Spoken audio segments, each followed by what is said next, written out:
اور اس باب میں بھی حلال و حرام متعین کر دی ہیں۔ یہی صورتحال اخلاق کی ہے۔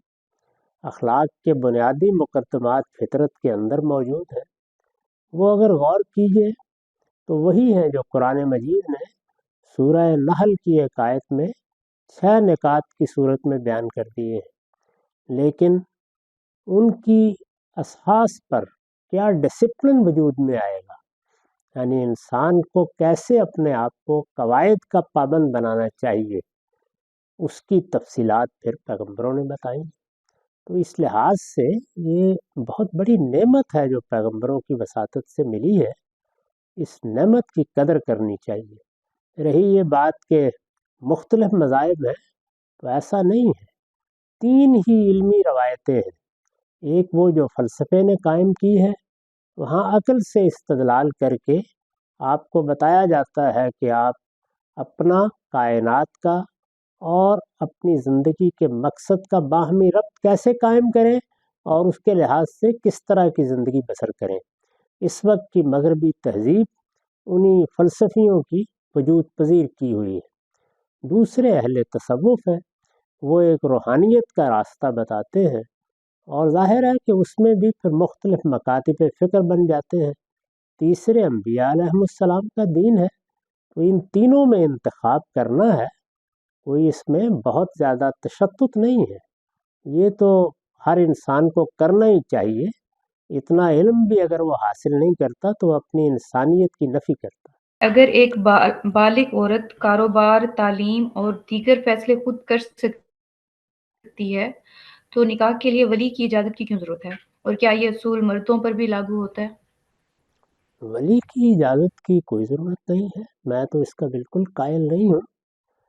یعنی قانونی لحاظ سے ایک مرد و عورت کا کام ہے کہ وہ یہ فیصلہ کریں۔ اصل فیصلہ انہی کو کرنا ہے، اور ان کے ایجاب و قبول کا نام نکاح ہے۔ یہ ایجاب و قبول کے بھی کوئی خاص الفاظ ہمارے ہاں رائج ہو گئے ہیں۔ یہ اصل میں کوئی چیز بھی رسمیات سے زیادہ اہمیت نہیں رکھتی۔ ایک مرد اور عورت اگر گلی میں کھڑے ہو کے اعلان کر دیتے ہیں کہ آج سے ہم میاں بیوی ہیں، تو ہمیں ان کو تسلیم کرنا چاہیے۔ یہ قانونی پہلو ہے، اس کے ساتھ کچھ تقاضے بھی ہیں۔ لیکن یہ بات کہ اس میں اولیاء شریک ہوں، یا مثلا یہ کہ باپ کرے یا ماں کرے یا اعزا اقربا جمع ہو، یہ اس کی خوبصورتی ہے، اور یہ خاندان کے ادارے کو مستحکم رکھنے کا ذریعہ ہے۔ اس سے تہذیب اور تہذیبی روایات وجود میں آتی ہیں۔ چنانچہ اگر کوئی مرد یا عورت، کوئی لڑکا یا لڑکی اپنے ولی کے بغیر اس طرح کا اعلان کر رہے ہیں، تو قانونی حق ہونے کے باوجود ان سے پوچھا جائے گا کہ آپ ایسا کیوں کر رہے ہیں، یعنی آپ نے یہ روایت کیوں توڑ دی، آپ کیوں اپنے والدین کے ذریعے سے یہ مبارک کام نہیں کرتے۔ تو تہذیبی روایات، ثقافتی روایات، کلچر، ان کی اپنی اہمیت ہوتی ہے، اور یہ کلچر اور یہ تہذیبی روایت مذہب کے زیر اثر بھی پیدا ہوتی ہے۔ یہ کسی سوسائٹی کے رسوم و رواج کے زیر اثر بھی پیدا ہوتی ہے۔ یہ کسی علاقے کے موسموں کے اور اس میں ہونے والی فصلوں کے اعتبار سے بھی وجود پذیر ہوتی ہے۔ یہ زبان کے محاوروں سے پیدا ہوتی ہے، یہ لباس کے طریقوں سے پیدا ہوتی ہے، اور ہم ان سب چیزوں میں اپنے معاشرے کی روایات کی پیروی کرتے ہیں۔ یہ ایک دوسرا دائرہ ہے۔ تو روایات کی پیروی کے ذیل میں پھر کچھ رسوم وجود میں آ جاتی ہیں۔ یہ ہمارے ہاں کی رسوم ہیں کہ اس میں اولیاء آئیں، ماں باپ فیصلے کریں، وہ اپنے بچوں کو اپنی سرپرستی میں رخصت کریں، ان کی نئی زندگی کا آغاز ان کی ہدایت کے مطابق ہو۔ آپ غور کریں تو اس میں بڑی خوبصورتی ہے، اور معاشرے کو اس میں حساس بھی ہونا چاہیے کہ آخر یہ روایت کیوں ختم کی جا رہی ہے، یا کسی بچے نے کیوں بغاوت کر دی ہے۔ لیکن قانونی لحاظ سے یوں نہیں ہے کہ یہ نہ ہو تو نکاح نہیں ہوتا۔ ایک مرد و عورت کا ایجاب و قبول ہی نکاح ہے۔ انہوں نے کر لیا اور سوسائٹی کو بتا دیا، تو اس کے بعد ان پر کوئی الزام نہیں ہے البتہ یہ کہ روایت کے لحاظ سے، تہذیب کے لحاظ سے، کلچر کے لحاظ سے ضرور پوچھا جائے گا کہ ایسا کیوں کیا گیا۔ سر اگر کوئی اللہ پر اور آخرت پر ایمان کے حوالے سے پڑھنا چاہے کہ فکر فرائی کا کیا موقف ہے تو اس کے لیے آپ کیا ریکمینڈ کریں گے؟ میں آخری حصہ نہیں سن سکا، کس کا کیا موقف ہے؟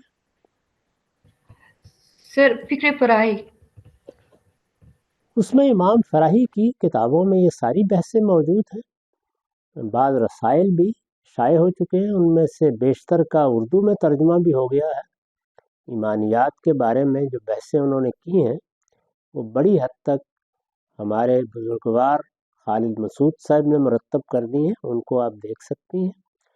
پھر تدبر قرآن میں اور استاد امام کی کتابوں میں ان کی آراء بھی زیر بحث آئی ہیں، ان کی توضیحات بھی ہوئی ہیں، اور انہوں نے اپنے طور پر بھی شرح و وضاحت کی ہے۔ تو اس طرح یہ ساری چیزیں موجود ہیں، وہ آپ پڑھ سکتی ہیں۔ ان کی 2 کتابیں القائد الی عیون العقائد اور اسی طرح سے حجج القرآن تو بہت ہی قیمتی ہیں، ان میں یہی بحثیں کی گئی۔ سر ہمارے ایک دوست ہیں، ان کو ایک کنفیوژن تھی تو میں آپ کے سامنے رکھ دیتی ہوں۔ وہ یہ کہہ رہے تھے کہ پہلے زمانے میں لوگ سحری کے وقت کیسے بیدار ہوتے تھے، کہ یہ سمجھتے ہیں کہ اس وقت ستاروں کا اور اس کا علم بہت تھا، ان کو دیکھ کر یعنی کہ وقت کا اندازہ لگایا جاتا تھا، لیکن اس کے لیے کیا وہ رات کو کسی انسان کی ڈیوٹی لگا دیتے تھے کہ یہ ٹائم ہو جائے گا سحری کا تو پھر باقیوں کو اٹھا دیں؟ یہ کیا اس میں وہ پروسیجر کو یوز کرتے تھے؟ میں نے اپنے لیے اٹھنے کا ایک وقت برسوں سے مقرر کر رکھا ہے، وہ فجر کی نماز سے پہلے کا وقت ہے۔ اس کے لیے آج تک مجھے نہ کوئی الارم کی ضرورت پڑی، نہ کسی کو مقرر کرنے کی ضرورت پڑی۔ میں نے بچپن میں اپنی والدہ کو دیکھا، دیہات میں ان کے پاس کوئی گھڑی نہیں ہوتی تھی، ہمارے گھر ہی میں کوئی گھڑی نہیں تھی، لیکن وہ تاروں ہی کو دیکھ کر سحر و افطار کا اہتمام کرتی تھی، کوئی ادنا تردد بھی ان کو نہیں ہوا۔ دیہاتوں میں ہم نے خود مسجدوں سے اسی طرح لوگوں کو اعلان کرتے دیکھا۔ پھر گلیوں میں آ کے لوگ، لاہور میں بھی ہم نے دیکھا کہ لوگوں کو اٹھاتے ہیں۔ تو مسلمانوں کی اس تہذیب میں یہ سب روایتیں رہی ہیں، اس میں لوگ خود بھی اٹھ جاتے ہیں۔ ان کی اپنی زندگی میں بھی ایک خاص طرح کا نظم ہو تو انہیں کوئی دقت پیش نہیں آتی۔ سونے جاگنے کے اوقات اگر منظم رکھے جائیں تو بالکل معمول بن جاتا ہے اور وقت پر آپ کی آنکھ کھلتی ہے۔ سوتے وقت اگر آپ اللہ تعالیٰ کی خدمت میں درخواست کریں تو وہ اپنے فرشتوں کے ذریعے سے بھی اٹھا دیتے ہیں۔ لیکن اگر کچھ لوگ غفلت شعار ہوں تو وہ آج کے زمانے میں الارم بھی لگا سکتے ہیں۔ پرانے زمانے میں دوسرے بزرگ اٹھا دیتے تھے، بلکہ گلیوں میں بھی آپ نے دیکھا ہوگا، ہمارے ہاں روایت رہی ہے کہ روزے کے لیے اٹھانے والے لوگ گلیوں میں گاتے ہوئے گزرتے تھے۔ میں نے خود اپنے بچپن میں دیکھا ہے۔ تو اس میں آپ کے دوست کو کیوں اشکال پیدا ہو گیا؟ جس طرح کے حالات ہوتے ہیں ان میں لوگ اپنے لیے اہتمام بھی کر لیتے ہیں اور سامان بھی پیدا کر لیتے ہیں۔ غامدی صاحب، البیان کی تکمیل کے بعد سے آپ حدیث پروجیکٹ پر کام کر رہے ہیں اور وہ اشراق میں چھپ بھی رہا ہے باقاعدگی کے ساتھ۔ اس حوالے سے کچھ سوالات ہیں جو میں آپ کے سامنے رکھنا چاہ رہا ہوں۔ پہلا سوال یہ ہے کہ اس ذخیرہ حدیث پر ایک دفعہ پھر سے تحقیق کرنے کی ضرورت کیوں محسوس ہوئی؟ کیا آپ کو محدثین کرام کے اصولوں سے کوئی اختلاف تھا یا اس کی کوئی اور وجہ تھی؟ یہ بات تو میں نے اپنی کتاب میزان میں لکھ دی ہے کہ محدثین کے اصولوں سے مجھے کوئی اختلاف نہیں ہے، وہ اصول بالکل درست ہیں، صحیح طریقے سے مرتب کیے گئے ہیں۔ ان کی اطلاق میں اختلاف ہو جاتا ہے، یہ اختلاف خود محدثین کے مابین بھی ہوتا ہے۔ وہی اصول ہیں، ان کا اطلاق امام بخاری کرتے ہیں، وہی اصول ہیں، ان کا اطلاق تھوڑے سے فرق کے ساتھ امام مسلم کرتے ہیں، لیکن نتیجے میں فرق واقع ہو جاتا ہے۔ یہ چونکہ تاریخ کا ذخیرہ ہے، اس وجہ سے یہاں یہ کام جاری رہنا چاہیے۔ تو ایسا نہیں ہے کہ کوئی کمی رہ گئی تھی اس کو ہم پورا کر رہے ہیں۔ اصل میں اس طرح کے کام میں ہمیشہ ہی کمی ہوتی ہے اور اس کو وقتاً فوقتاً اہل علم پورا کرتے رہتے ہیں۔ یہی دیکھ لیجئے کہ حدیث کے کتنے مجموعے ہیں جو نئے سے نئے مرتب ہوتے رہتے ہیں۔ خود ہمارے اپنے زمانے میں ابھی حال میں عبداللہ اعظمی صاحب نے الجامع الکامل ترتیب دی ہے، اس طرح کے بعض اور مجموعے بھی ہیں۔ تو ہر محقق اپنے طریقے سے ان اصولوں کا اطلاق کرتا ہے۔ اس میں ظاہر ہے کہ کبھی سند میں کوئی اختلاف ہو جاتا ہے، کبھی درایت کے پہلو سے اختلاف ہو جاتا ہے۔ ہمارے اس کام میں اصل اہمیت اس کی نہیں ہے، اصل اہمیت اس کی ہے کہ حدیث کو سمجھا اور سمجھایا جائے۔ اس کے اصول میں نے بیان کیے ہیں۔ ہماری اگر کوئی انفرادیت ہے تو وہاں ہے، وہ آپ مبادی تتبر حدیث کے زیر عنوان اصول و مبادی کا باب دیکھیے۔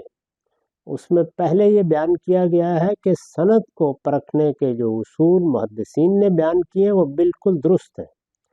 اس کے بعد یہ بیان کیا گیا ہے کہ روایت کے درایتاً رد قبول کے اصول بھی درست ہیں، ان کو صرف میں نے نئی پیشکش دی ہے، اور وہ 5-6 چیزیں جو بیان کی جاتی تھیں انہیں 2 نکات میں سمو دیا ہے۔ اس کے بعد ایک باب لکھا ہے فہم حدیث کے اصول۔ تو ہمارے ہاں اصل انفرادیت وہ ہے، چنانچہ اس کے نتائج آپ اس کام میں بھی دیکھتے ہیں، اور جب یہ اپنی پوری صورت میں سامنے آئے گا تو اس کی قدر و قیمت اس سے واضح ہو جائے گی۔ جی حمزہ صاحب، کیا آپ اس پروجیکٹ میں پورے ذخیرہ حدیث کے اوپر کام کرنے کا ارادہ رکھتے ہیں؟ ارادہ تو یہی ہے، اللہ تعالیٰ سے دعا بھی ہے، لیکن یہ کہ جتنی مہلت عمر ملے گی اس کو میں نے تقسیم کر دیا ہوا ہے، علم النبی، فقہ النبی اور سیرت النبی۔ تو اس وقت علم النبی کی ایک مجلد تیار ہے، اندازہ ہے کہ اتنی ہی ایک اور مجلد کا کام باقی ہے۔ فقہ النبی اور سیرت النبی پر کام کی ابتدا کرتی ہے۔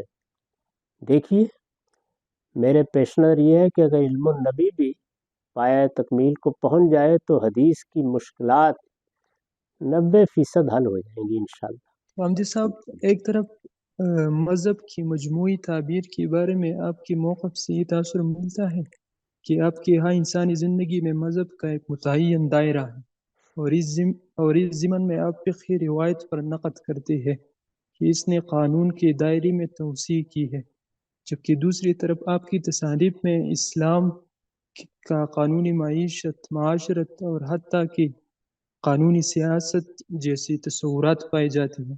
اشکال اس میں یہ ہے کہ مثال کے طور پر قانونی سیاست میں نظمی حکومت کا اساسی اصول آپ نے متعین کر دیا، تو یہ محض ایک اصول نہیں ہے، بلکہ استقراء اور استخراج کے ذریعے اس سے ایک متبادل نظام وجود میں آتا ہے۔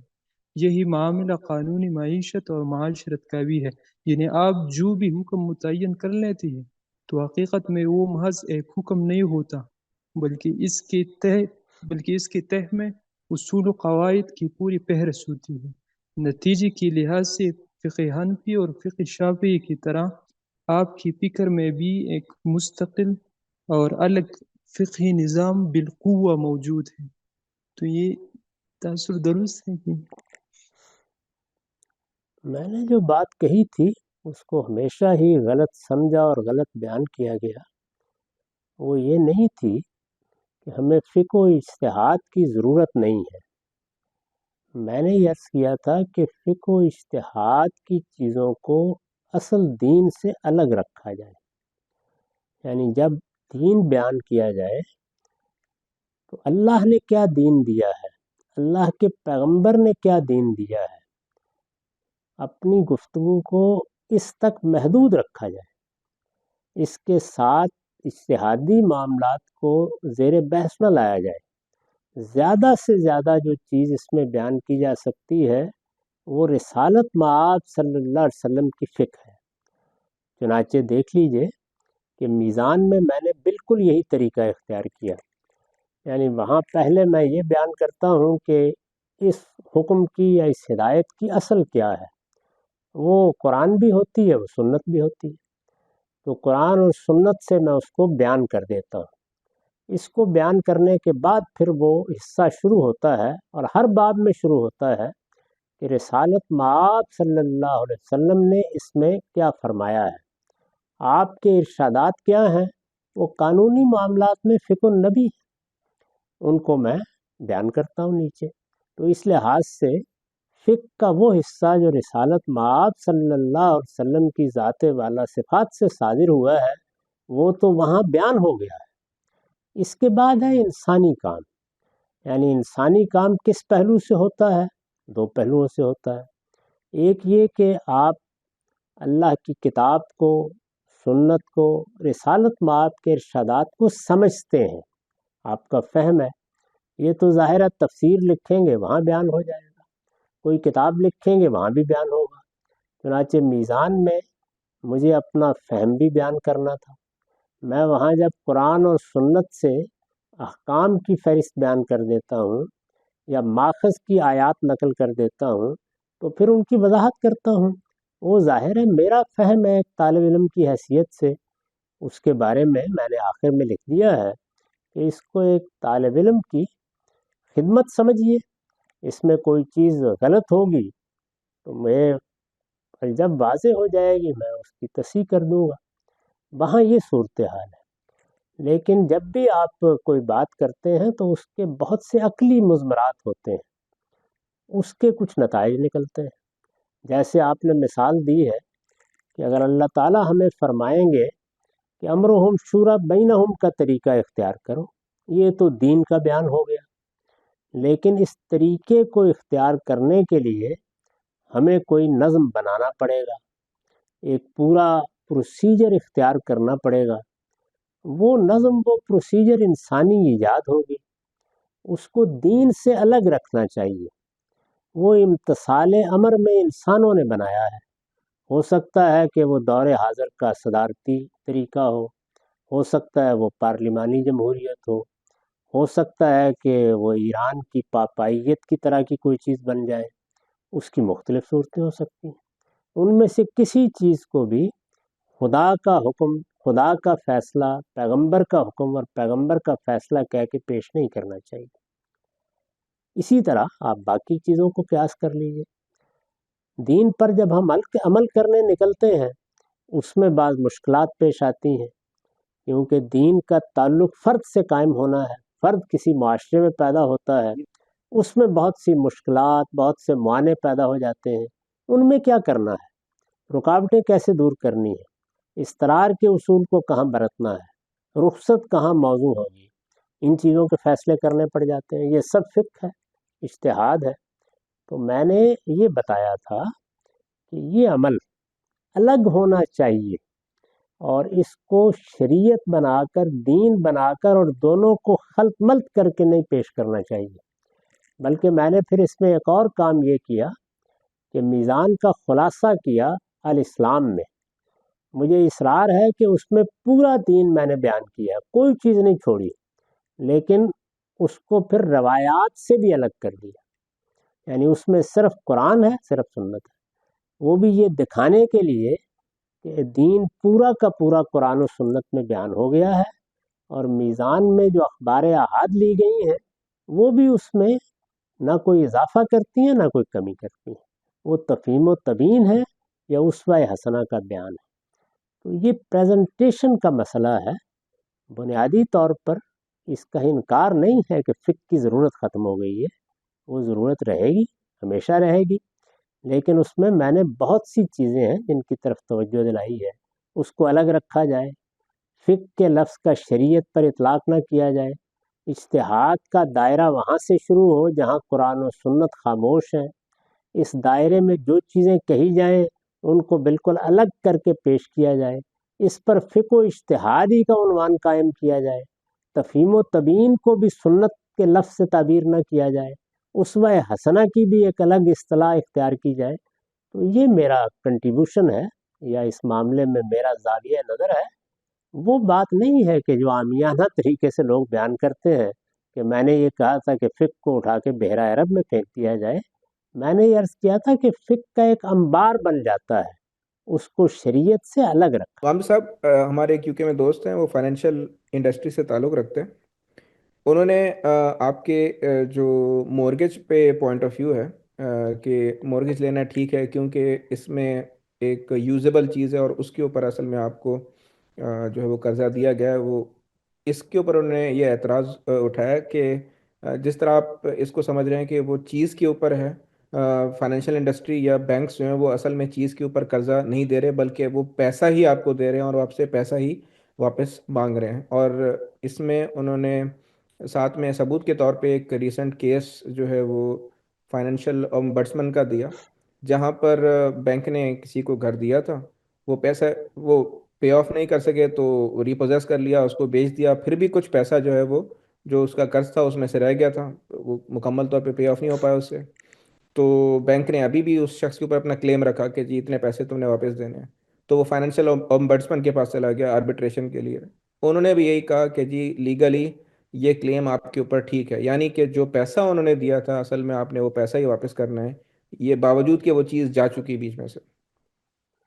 اگر میں اپنا مکان آپ کو بیچوں اور آپ سے یہ کہوں کہ آپ بالاقساط اس کی قیمت مجھے ادا کریں گے اور 5-6 سال کے بعد آپ اس مکان کو کہیں کہ اب بیچ لیں، میں نہیں دے سکتا، تو کیا میرا جو قیمت میں نے طے کی تھی اس کا مطالبہ ناجائز ہو جائے؟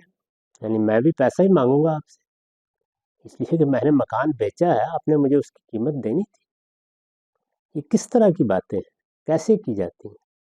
میں نے حال میں جب میں لاہور گیا تھا تو اس موضوع پر تفصیلی گفتگو کر کے بتایا ہے کہ اس میں مسئلہ کیا ہوا ہے، بینکاری کا ادارہ کہاں سے پیدا ہوا، وہ پیدا سود سے ہوا ہے، اور قرض کے طریقے پر روپیہ کمانے ہی کی اسکیم تھا، اس کی تاریخ یہی ہے۔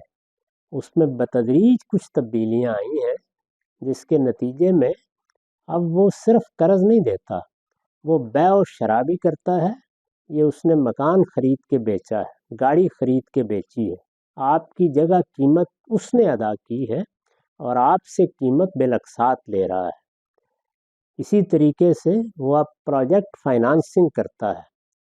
یہ وہی مقارضت، مزاربت اور شراکت کی نوعیت کی چیزیں ہیں، لیکن وہ اپنی پرانی تاریخ کے لحاظ سے اس کو منی لینڈنگ یا لونز ہی کہتا ہے۔ یہ ان کے ہاں تبدیلی آنی چاہیے، میں نے بتایا ہے۔ چنانچہ یہ معاملات اگر اس زاویے سے دیکھیے تو مشتبہ معاملات بن کر رہ گئے ہیں، لیکن ان میں سے جو چیزیں حقیقت کے لحاظ سے بالکل واضح ہیں وہ 2 چیزیں ہیں۔ ایک مارٹگیج کے معاملات ہیں، ان کی حقیقت بالکل واضح ہے، وہاں بیع و شراء ہو رہی ہے، خرید و فروخت ہوئی ہے۔ تو خرید و فروخت میں اگر میں آج بازار سے ایک دکاندار سے ایک موٹر سائیکل خرید کے لاؤں اور قسطوں پر اس کی قیمت ادا کر رہا ہوں اور خدا نخواستہ اس کو کوئی حادثہ پیش آ جائے تو وہ کیا اس کی رقم معاف کر دے گا مجھے؟ یعنی انسان کو غور کرنا چاہیے کہ کیا بات ہے جو کہی جا رہی ہے۔ اس نے عنایت فرمائی تھی، آپ کو مکان خرید کے دیا تھا کہ وہ آپ سے اس کی قیمت کا مطالبہ نہ کرے، قیمت طے ہوئی تھی اور طے یہ ہوا تھا کہ آپ نے یہ قیمت بالاقساط ادا کرنی۔ جی میرے خیال میں ان کا کہنا صرف یہی ہے کہ جیسے آپ نے کہا نا کہ وہ گھر خریدا، یعنی وہ یہ کہنا چاہ رہے ہیں کہ اصل میں بینک نے گھر نہیں خریدا، گھر کی ایک قیمت تھی، ٹھیک ہے نا، بینک نے آپ کو پیسہ دیا اور آپ نے خرید لیا، اور آپ ابھی بینک کے جو ہے نا وہ ڈیٹ میں ہیں کہ یہ پیسہ آپ نے آہستہ آہستہ واپس کرا ہے، یعنی پیسے ہی پہ ہی آپ سے اصل میں اگریمنٹ ہوا ہے۔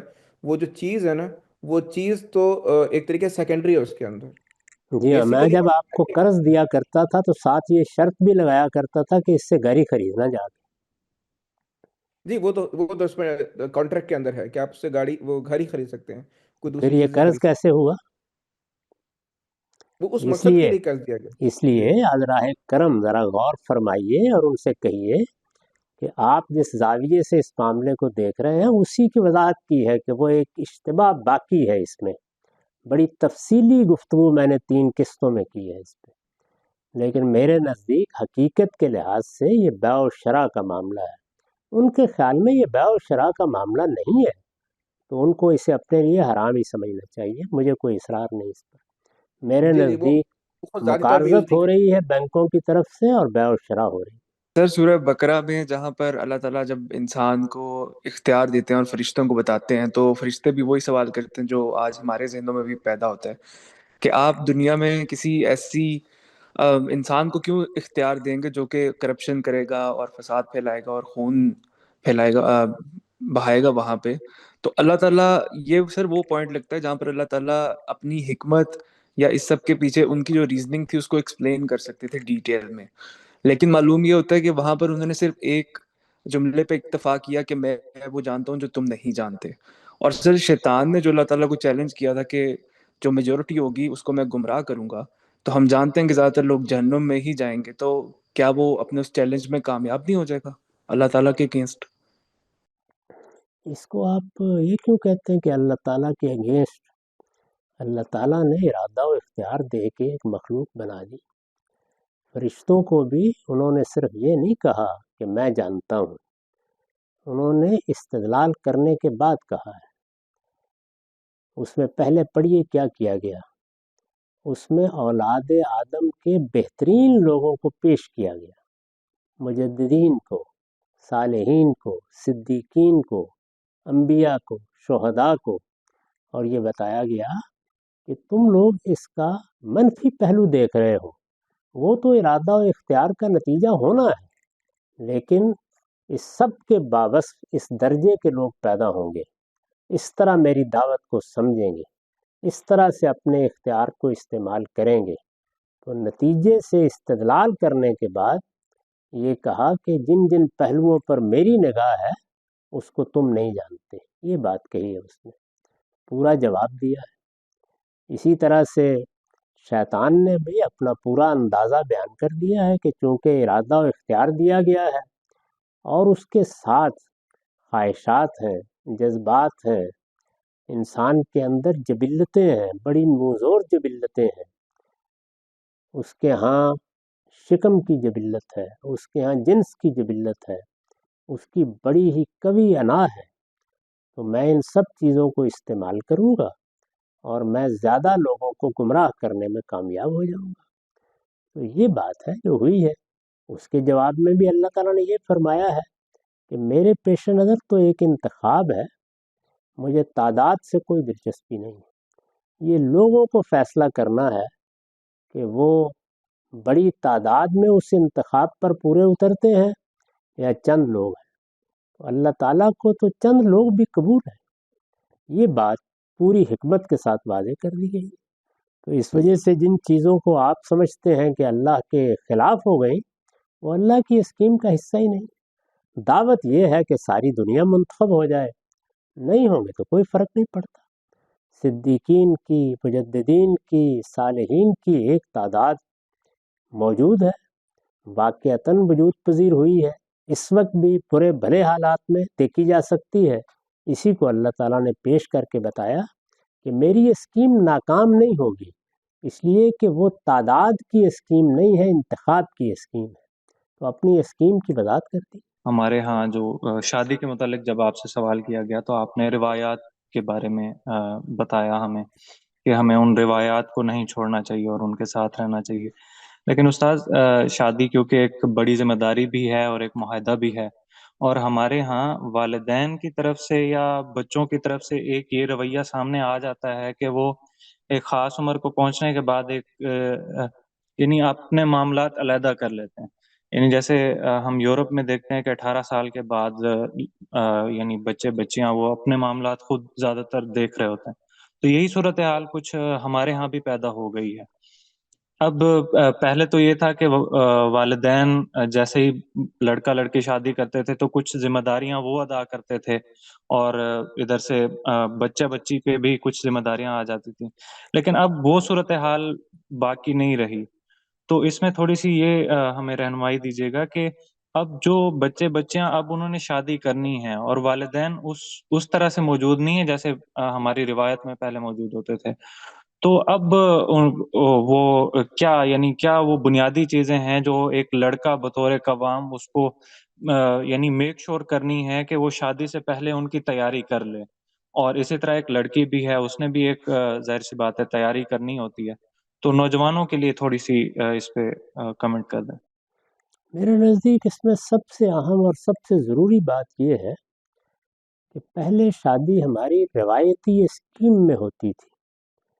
وہ روایتی اسکیم یا تو بالکل ختم ہو گئی ہے اور بعض جگہوں پر یقیناً ختم ہو گئی ہے، اور یا بڑے پیمانے پر ایک بحران کی صورتحال سے دوچار ہے، اور زیادہ تر یہی ہے. اس کا لحاظ کرتے ہوئے اب لڑکے اور لڑکی دونوں کو، یا اگر خاندانوں میں معاملہ ہو رہا ہے تو ان کو بھی بیٹھ کر ایک ایک چیز کو طے کرنا چاہیے. یہ معاہدہ ہے، یعنی ہمارے دین میں اس کو میثاق غلیظ قرار دیا گیا ہے، ایک سخت معاہدہ. جو معاہدات ہم دنیا میں کرتے ہیں، کاروبار میں کرتے ہیں، سیاست میں کرتے ہیں، یہ ان سب سے زیادہ اہم معاہدہ ہے. تو اس معاہدے میں حقوق و فرائض کیا ہوں گے اس کو طے کرنا چاہیے. اس میں میرے نزدیک 3 سوالات بڑی بنیادی اہمیت رکھتے ہیں. وہ پہلے ہماری تہذیبی روایت میں طے تھے، اس لیے ان پر گفتگو کی بھی ضرورت نہیں تھی. اب وہ طے نہیں ہے، تو اس بات پر گفتگو کی جائے اور ان کو تحریر کی صورت دینی چاہیے. میرے لیے ممکن ہو تو میں اس کو نکاح نامے کا حصہ بنا دوں. ان میں سے پہلا سوال یہ ہے کہ معیشت کے لیے جدوجہد کی ذمہ داری کس نے اٹھائی ہے؟ مرد نے اٹھائی ہے، عورت نے اٹھائی ہے، دونوں نے مل کے اٹھائی ہے. مل کے اٹھائی ہے تو پھر اس کو روب عمل کرنے کے لیے کیا میکنزم طے کیا ہے، یہ واضح ہونا چاہیے. دوسرا جو اہم معاملہ ہے وہ یہ ہے کہ یہ 2 لوگ ہیں، زندگی کے فیصلے ہونے ہیں. وہ چھوٹے بھی ہوتے ہیں اور بڑے فیصلے بھی ہوتے ہیں. مثال کے طور پر دیکھیے کہ مجھے بڑھاپے کے قریب پہنچ کر ہجرت کا فیصلہ کرنا پڑا. یہ چھوٹا فیصلہ نہیں تھا، یہ ایک بڑا فیصلہ تھا. اس کے اثرات میری اہلیہ پر بھی ہوئے، اس کے اثرات میرے بچوں پر بھی ہوئے، ان کی تعلیم پر بھی ہوئے. اس میں ایک بڑا عرصہ اضطراب کا گزارنا پڑا جس میں کوئی چیز بھی سیٹل نہیں تھی. یہ ایک بڑا فیصلہ تھا. میں نے مثال دی. تو اس طرح کے فیصلے جب کرنے ہوں گے تو اس میں کوئی شک نہیں کہ 2 لوگوں کو باہمی مشورہ کرنا چاہیے، ایک دوسرے سے رائے لینی چاہیے، قائل کرنا چاہیے. اچھی معاشرت یہی ہے. لیکن اگر اتفاق نہ ہو سکے اور جدوجہد کے باوجود اختلاف نہ ہو سکے تو 2 لوگوں میں جمہوری طریقہ تو اختیار نہیں کیا جا سکتا. کس کا فیصلہ بن جائے گا، نافذ ہو جائے گا، یہ دوسرا سوال ہے. اور تیسرا یہ ہے کہ اگر علیحدگی کرنی پڑی تو اس کے لیے کیا پروسیجر اختیار کیا جائے گا. میں اسی کے ذیل میں بعض ان چیزوں کو بھی رکھوں گا جن میں پہلے سے کچھ چیزیں ہو چکی ہوتی ہیں. مثلا بچی نے تعلیم پائی ہے، اس کا کوئی خاص پروفیشن ہے، کیا وہ اپنے پروفیشن کے تقاضوں کے تحت زندگی بسر کرے گی یا اب ایک ہاؤس وائف یا گھریلو عورت بن جائے گی؟ تو یہ میرے نزدیک پہلے سوال ہی کی فرح ہے. لہٰذا ان سب سوالوں کا واضح جواب دینا چاہیے اور پھر ایک معاہدہ کرنا چاہیے. یعنی یہ طے کرنا چاہیے کہ ان کا کیا جواب ہے جس پر اتفاق ہوا ہے. جو جواب ہوگا اس سے حقوق و فرائض طے ہونے ہیں، اور وہ حقوق و فرائض قرآن نے اصول بتا دیا ہے کہ کس طرح طے ہوں گے. چنانچہ جو پہلے روایت چلی آ رہی تھی اس کے تحت اس نے طے کر دیا. یعنی یہ بتا دیا کہ کیونکہ مرد نے معاش کی ذمہ داری اٹھائی ہے لہذا گھر کا سربراہ وہ ہوگا. یہ بتا دیا کہ اس کے ساتھ اب خاتون کو قنوت کا رویہ اختیار کرنا چاہیے، اور یہ بتا دیا کہ سرکشی کا رویہ اختیار کیا جائے گا تو یہ قابل سزا جرم ہو جائے گا. اسی طرح کو آپ دوسرے معاملات دیکھ لیں. اب میں مثال کے طور پر عرض کرتا ہوں کہ اگر الٹ کر صورتحال یہ بنی ہے کہ دونوں نے معاش کی ذمہ داری اٹھائی ہے تو یہ ساری کی ساری چیزیں تبدیل کرنی پڑیں گی، کیونکہ علت حکم تبدیل ہو گئی. یہ میں نے اس لیے عرض کیا کہ ایک تہذیبی بحران کی صورت میں اب ان سب چیزوں کو باقاعدہ شعور کے ساتھ بقائمی ہوش و حواس طے کرنا چاہیے. یہ میرے خیال میں سب سے بڑی ضرورت ہے. اور اس کے بعد اگر آپ ہی فیصلہ کر رہے ہیں تو کوئی فرق نہیں اس سے. پھر بھی اپنے بزرگوں کو، اپنے والدین کو ساتھ لے کے جائیں، ان کی ہدایت، ان کی رہنمائی اور سرپرستی میں فیصلے کریں۔ اس سے معاشرت میں حسن پیدا ہوتا ہے، اور ہر جگہ صرف قانون نہیں یا ضرورت نہیں بلکہ تحسین کا تقاضا انسانی فطرت کرتی ہے۔ ہمیں جمالیاتی حس دی گئی ہے، ہم چیزوں کو خوبصورت بنا کے ہمیشہ برتتے اور ہمیشہ استعمال کرتے ہیں۔ ہمارا معاملہ یہ نہیں ہے کہ ہم چارہ کھا کے پیٹ بھر لیں گے، ہم تنوع کا تقاضا کرتے ہیں۔ ہمارے ہاں کھانے میں بھی ذائقے ہیں، ہمارے ہاں چیزوں کو دیکھنے میں بھی حسن کا خیال ہے، ہم گھروں کو، شہروں کو بھی بناتے اور سنوارتے ہیں۔ تو اسی طرح اس عمل کو بھی بنانا اور سنوارنا چاہیے، اس کی تزئین ہے۔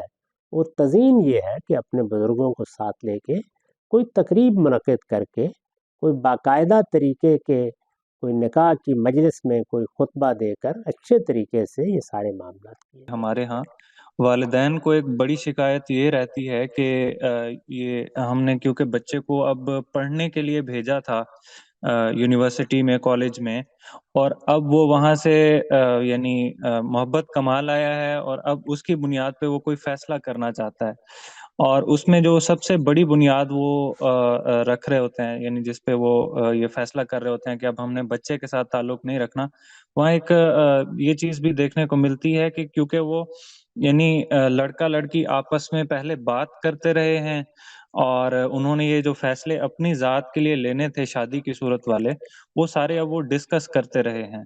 تو اس پہ بھی تھوڑا سا کمنٹ کیجیے گا کہ لڑکا لڑکی کا شادی سے پہلے ان معاملات پہ بات کرنا، کیونکہ جتنی صورتحال آپ نے ہمیں واضح کی ہے یا جو ہدایات دی ہیں اس کے مطابق تو یہ ہے کہ آپ کو ایک لمبا عرصہ اس چیز کے لیے بھی چاہیے کہ آپ ایک دوسرے کے مزاج کو سمجھیں، اور آپ ایک دوسرے سے کم از کم اتنا کمیونیکیشن آپ کی بن جائے کہ آپ اتنے گہرے موضوعات پہ یا اتنے سنجیدہ موضوع پہ گفتگو کر سکیں۔ تو اس پہ والدین کی طرف سے ایک اس طرح کا رویہ یا سوسائٹی کی طرف سے اس طرح کا رویہ آتا ہے کہ یہ حرام ریلیشن شپس ہیں، اور لڑکا لڑکی کا بات کرنا اس طرح سے یہ غلط ہے، اور دوسری طرف اس طرح کا فیصلہ ہے کہ جس میں میں نے ایک شخص کے ساتھ پوری زندگی گزارنی ہے، تو اب وہ بغیر کمیونیکیشن کے تو ممکن ہی نہیں ہو سکتا۔ تو اس پہ آپ کیا؟ دین میں حرام حلال بالکل واضح ہے، یعنی اگر انہوں نے حدود کا خیال رکھا ہے، خدا نخواستہ کسی فاحشہ کا میلان ظاہر نہیں کیا، اور حدود میں رہ کر اس معاملے کو سنجیدہ طریقے سے موضوع بحث بنایا ہے کہ ہمیں زندگی کا فیصلہ کرنا ہے، لہٰذا ہم طے کرنا چاہتے ہیں کہ ہم یہ معاملات کیسے کریں گے، تو اس میں کوئی چیز بھی ناجائز نہیں ہے۔ وہ حدود ہیں جو دین میں قائم کر دیے گئے۔ اجنبی عورتوں سے ملنے، بات کرنے، اس وقت تو آپ اداروں میں کام کر رہے ہیں، آپ اسکولوں میں اکٹھے پڑھا رہے ہیں، آپ کالجوں میں تعلیم دے رہے ہیں، آپ ہسپتالوں میں لیڈی ڈاکٹر اور ڈاکٹر حضرات کام کر رہے ہیں، ان سب موقعوں کے اوپر آپ کو ایسی زندگی بسر کرنی پڑتی ہے، تو اس میں کوئی معنی نہیں ہے۔ بس وہ جو حدود اللہ نے بتا دیے ہیں وہ واضح رہنے چاہیے، یعنی انسان کی شرمگاہوں میں کوئی برائی کا میلان نہ آنے پائے۔ اسی کو قرآن نے بیان کیا ہے کہ اپنی شرمگاہوں کی حفاظت کرو، حفظ فروج کا اہتمام کرتے ہوئے بات کریں، معاملات طے کریں، اور اس میں اپنی حفاظت کے لیے تاکہ کہیں شیطان نہ ڈرائے کوشش کریں کہ ایسی جگہوں پر بات کریں یا بیٹھیں جہاں پر اس طرح کی کسی شیطنت کا امکان نہ ہو۔ یہ احتیاطیں ہر مسلمان کو کرنی چاہیے، لیکن ان پر کوئی رد عمل اس طرح کا ظاہر کرنا یا اس طرح حرمت کا حکم لگانا حرام حلال دین میں بالکل واضح ہے۔ والدین کو اس پر کوئی غصہ بھی نہیں ظاہر کرنا چاہیے، بلکہ مددگار ہونا چاہیے تاکہ بچے ان کی حفاظت میں، ان کی رہنمائی میں، بلکہ اس کے مواقع پیدا کرنے چاہیے کہ جس میں وہ خود ان چیزوں کو طے کر لیں، اور اگر وہ والدین کی وساطت سے طے کرنا چاہتے ہیں تب بھی اچھی بات ہے۔ یہ بدلتے ہوئے حالات میں اب والدین کو بھی اپنی تربیت کرنی چاہیے۔ میں خود اپنی زندگی میں دیکھ رہا ہوں، ہماری شادی کے فیصلے ہوئے تو ایک اور تہذیبی روایت تھی، ہمارے بڑے بچوں کے معاملات ہوئے تو ایک اور تہذیبی روایت تھی، چھوٹے بچوں تک نوبت پہنچی تو ایک اور تہذیبی روایت ہے۔ تو بڑی تیزی سے دنیا میں تبدیلیاں آئی ہیں۔ یہ تبدیلیاں جس تیزی سے اس دور میں آ رہی ہیں، یعنی آپ کہہ سکتے ہیں کہ ایک صدی میں جو کچھ بدل گیا ہے، بلکہ یہ میرے سامنے پچھلے 30-40 سال میں جو کچھ تبدیل ہوا ہے وہ پہلے کہیں صدیوں میں تبدیل ہوتا تھا۔ اس طرح کی تیزی کی انسانی فطرت عادی نہیں ہے، اس لیے یہ مسائل پیدا ہوتے ہیں۔ حوصلے کے ساتھ اس میں صحیح باتوں کی وضاحت کرنی چاہیے۔ اللہ تعالیٰ نے ملنے ملانے کے جو آداب بتائے ہیں سورہ نور میں، وہ بہت کافی ہیں۔ ان سے آگے بڑھ کر حرام حلال کے فتوے دینے کا نہ مجھے کوئی حق ہے، نہ کسی دوسرے کو کوئی حق۔ اگر ایک لڑکا لڑکی اپنی تنہائی میں مل لیتے ہیں، یا وہ اپنی حدود کو آپ کہہ لیں کہ حدود آخری حد تک نہیں جاتے، اس سے پہلے رجوع کر لیتے ہیں، لیکن قربت کے باقی مراحل طے کر لیتے ہیں، تو اس کے اندر انہیں آپ کہہ لیں کہ انہیں احساس ہو جاتا ہے آخری حد پہ کہ نہیں یہ غلط ہے، یا اس چیز سے وہ اسٹیپ بیک کر لیتے ہیں، تو اسے دین کس نظر میں دیکھتا ہے؟ کیا ان کے لیے کیا کس نوعیت کا اسے گناہ ملے گا، یا اسے کس طرح سے آپ کہہ لیں کہ کہنا چاہیے؟ قرآن مجید نے آپ کے اسی سوال کے پیش نظر گناہوں کی ایک تقسیم کی ہے۔ کبائر الاسم والفواحش یعنی کبیرہ گناہ جن پر مواخذہ ہونا ہے، پکڑا جانا ہے، اور سیئات اس کے مقابلے میں۔ تو یہ جو چیزیں آپ نے بیان کی ہیں، یہ سیئات کا ارتکاب ہوا ہے۔ ہمارے ہاں عام تعبیر میں ان کو صغائر بھی کہتے ہیں۔ رسول اللہ نے انہی کی وضاحت کی ہے، اور خاص اس مسئلے کی وضاحت کی ہے کہ دیکھنے میں پہلے نگاہ میلی ہوئی، پھر کچھ ہاتھ آگے بڑھے، پھر قرب بھی ہو گیا، لیکن آخر کے مرحلے میں خدا یاد آیا اور بندہ پیچھے ہٹ گیا، اس نے کسی کبیرہ کا ارتکاب نہیں کیا، تو فرمایا کہ اللہ تعالیٰ سیئات کو معاف کر دیں گے۔ یہ ٹھیک قرآن مجید کے الفاظ پر مبنی روایت ہے۔ قرآن کے الفاظ یہ ہیں: والذین یجتنبون کبائر الاسم والفواحش یکفر عنہم سیئاتہم۔ جن لوگوں نے اپنے آپ کو کبائر سے، بڑے گناہوں سے بچائے رکھا، ان کی سیئات کو ہم معاف کر دیں گے۔ اور اگر اللہ تعالیٰ ان کو توبہ کرنے اور سیئات سے بھی بچنے کی توفیق دے تو مزید بشارت دی ہے کہ ہم ان کے ان گناہوں کی جگہ بھی نیکیاں ان کے نامہ اعمال میں لکھ دیتے ہیں۔ تو یہ قرآن مجید کی ہدایت ہے، بس اس کے مطابق ہی زندگی بسر کرنی چاہیے۔ پوری کوشش کرنی چاہیے کہ حدود سے تجاوز نہ ہو، یا اپنے آپ کو خطرے میں ڈالنا ہے، لیکن ہو جائے تو اپنے رب کو یاد کریں اور کسی کبیرہ کے قریب نہ جائیں۔ آج کل والدین بہت زیادہ ڈرے ہوئے لگتے ہیں اس چیز سے کہ سوشل میڈیا پر جو کانٹینٹ بچوں کو دیکھنے کو ملتا ہے، تو اس حوالے سے ظاہر ہے شاید آج کے دور میں یہ تو پریکٹیکل نہیں ہے کہ ہم بچوں کو ایکسپوجر ہی نہ دیں، ڈیوائسز نہ دیں، شاید یہ مشکل ہو گیا۔ تو اس صورتحال کو کیسے ڈیل کیا جائے کہ بچوں کے اندر اس طرح کے میلانات نہ پیدا ہوں جو آگے چل کے اس طرح کے مسائل پیدا ہوں؟ اس میں نے جتنا کچھ بھی حالات کو دیکھا ہے، میرے نزدیک ایک عمر تک تو یہ ممکن ہے، چنانچہ بس وہیں تک رہنا چاہیے۔ ایک عمر یہ وہ نہیں ہے جس کو ہمارے ہاں پہلے بیان کرتے تھے، یعنی بلوغ تک پہنچنے سے بھی پہلے روکنا ناممکن ہو جاتا ہے، کیونکہ یہ چیزیں اتنی عام ہو چکی ہیں، اتنا شیوع ہو چکا ہے کہ آپ کوئی پابندی لگائیں گے تو باہر اس کے بڑے مواقع پیدا ہو گئے ہیں۔ اس لیے جیسے ہی آپ یہ دیکھیں کہ بچے کے اندر وہ شعور آ گیا ہے کہ وہ اب ان چیزوں کے بارے میں گفتگو کا اہل ہو گیا ہے، تو پھر دوستانہ محبت کا تعلق پیدا کر کے ان چیزوں پہ گفتگو شروع کر دیں، اور یہ بتانا شروع کریں، اور بڑے علم کے انداز میں بتانا شروع کریں کہ اس باب میں کن چیزوں کا خیال رکھنا ہے، اس کے مہلکات کیا ہیں، اس سے کیا نتائج نکلتے ہیں۔ یہ مغربی دنیا میں بھی بڑے پیمانے پہ زیر بحث ہے کہ بچوں کو ان اثرات سے کیسے بچایا جائے۔ اس پر اتفاق ہے کہ ایک خاص عمر تک یہ چیزیں ایسے نہیں ہونی چاہیے تھیں۔ تو اس میں میرا خیال ہے کہ عالمی سطح پر بھی کچھ قانون سازی کی ضرورت ہے، اور بہت کچھ ملکوں کو، قوموں کو مل کے بھی کرنا ہے۔ یہ بھی اسی طرح کا خطرہ ہے جیسے گلوبل وارمنگ ایک خطرہ ہے۔ تاہم جو کام دنیا نے کرنے ہیں وہ جب تک نہیں ہوتے تو پھر ہمیں یہی طریقہ اختیار کرنا چاہیے کہ جیسے ہی بچے شعور کی عمر کو پہنچیں تو خواہ براہ راست، خواہ ان کے اچھے سمجھدار دوستوں کی وساطت سے، خواہ بھائیوں کی وساطت سے، ان کے ساتھ ایسا ربط پیدا کر لینا چاہیے جس میں ان کی رہنمائی ہو جائے اور وہ اس کے شر سے بچ سکے۔ جی بہت شکریہ غامدی صاحب، تمام سوالات ہو چکے ہیں۔ اب ہم سیشن کو ختم کریں گے.